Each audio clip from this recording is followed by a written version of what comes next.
Hello everyone नमस्कार। आज हामी गुगल डक्समा भोइस टाइपिङ गर्दा नेपालीमा कसरी टाइप गर्ने भनेर हेर्न गइरहेको छौँ। फर्स्टमा हामीले गुगल डक्स खोल्नुपर्ने हुन्छ अनि साइन इन नगरेको भए त्यहाँ साइन इन गर्नुहोला र त्यो खुलिसकेपछि ब्ल्याङ्क डकुमेन्टमा गएर एउटा नयाँ फाइल खोल्नुहोस्।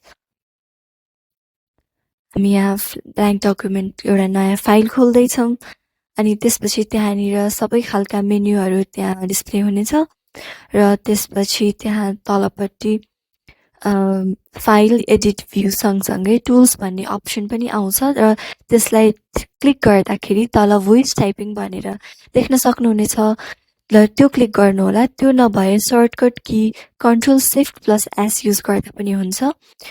हामीले भोइस टाइपिङ गर्दा खोलिसकेपछि एउटा ड्रप डाउन मेन्यु आउनेछ। त्यो क्लिक गर्दाखेरि त्यहाँ डिफ्रेन्ट भाषाहरू चुज गर्न मिल्छ।